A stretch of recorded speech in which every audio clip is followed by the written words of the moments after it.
mivhigo ya mafhungo a khothe na Felicia Mudau.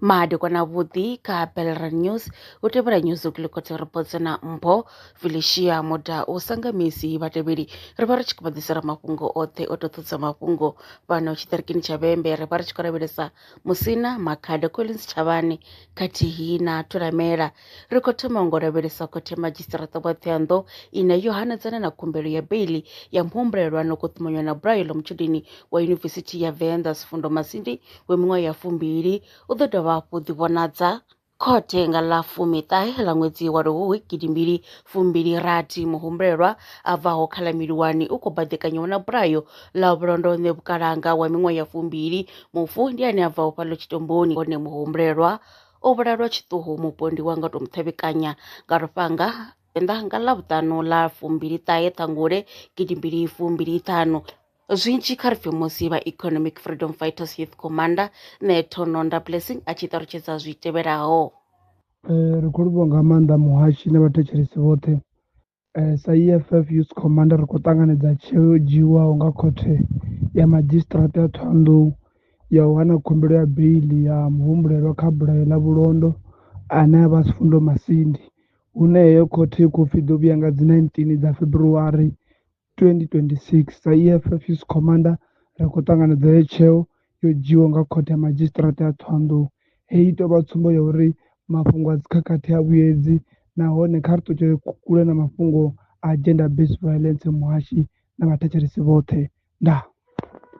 Ri dovha hafhu ra bvela phanḓa ngo lavhelesa muhumbulelwa vho Skhumbo Paṱhutshedzo vhane vha ḓivhiwa sa muprofita Vho Mrito vho dovha hafhu ḓivhonadza phanḓa khothe ya madzhisiṱiraṱa wa Thohoyandou vhegini yo fhiraho nga Ḽavhuraru muhumbulelwa vha khou hweswa milandu miraru ya u tshipa mulandu wo pfukiswa phanḓa u ya kha ḽa 24 Luhuhi 2026 vha ḓo vha vha tshi kha ḓi vha thumbuni ya lukhohe muhumbulo muhulwane wa u pfukisela phanḓa uyo mulandu ndi nga ṅwambo wa uri milandu yoṱhe ya muhumbulelwa i khou tea u sengo fhethu huthihi zwinzhi kha ri pfhi musi vha tshiimiswa tsha TVP vho Agnes Ṱhomoli vha tshi bvisela khagala zwi tevhelaho.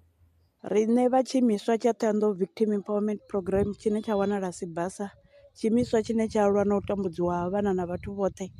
ro ri mulovha nga dzi 17 ho vha na case heinoni ya u tambudziwa ha ṅwana wa 14 years. Musi khothe i tshi dzhena,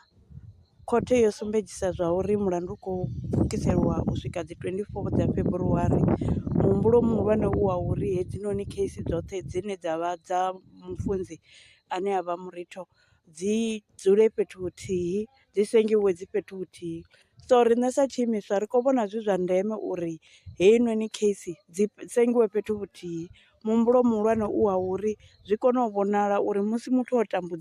o tambudza kana a mutambudzi u tea u kaṋa zwe a zwi zwala. Hezwi zwi ḓo dovha hafhu zwa takadza na vhathu vhane vha vha vho pota milandu uri musi vhone vho pota milandu, milandu i fhedza yo ita mini, yo sengiwa ya fhedza yo phuletshedza kha vhathu vhoṱhe vhane vha khou tambudziwa vha sathu u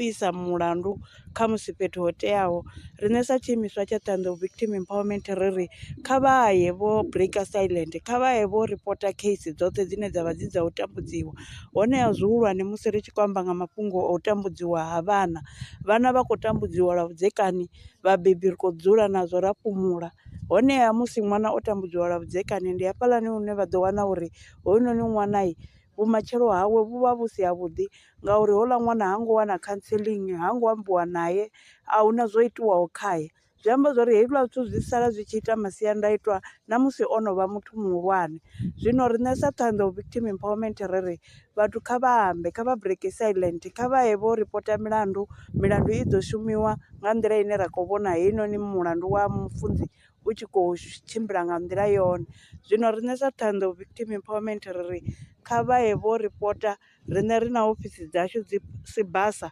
kha vha ye vha ḓe vha ripote vha ambe mafhungo o tambudziwa. Belra News i khou vha tamela maḓuvha a vhuḓi a khushumusi khathihi na ṅwaha muswa kha ri dovha hafhu ri ṱangane tshifhingani tshi ḓaho vhathere lwa miṅwaha i fhiraho fusumbe dzina ḽithihi fhedzi ndi ḽone ḽi bvaho phanḓa kuendedza vhadzulapo vha ḽa Afrika Tshipembe. Mulaudzi Transport Service ndi khamphani yavho ine ya vhaendedza u ya na u vhuya mishumoni nyendo dza kule na tsini hu tshi katela na u welekanya mikano ya mashango a tsini na Afrika Tshipembe. Ri vhaendedza vha swika hune vha khou ya vho tsireledzea. Arali vha tshi ṱoḓa u bva nga tshigwada u dzhenelela vhuṱambo vhufhio na vhufhio kha vha ri fhulufhele ngauri ri ḓo vha swikisa nga tshifhinga. Vha nga ri kwama kha nomboro dzi tevhelaho 083 227 0606. Mulaudzi Transport Service, no place is too far to reach.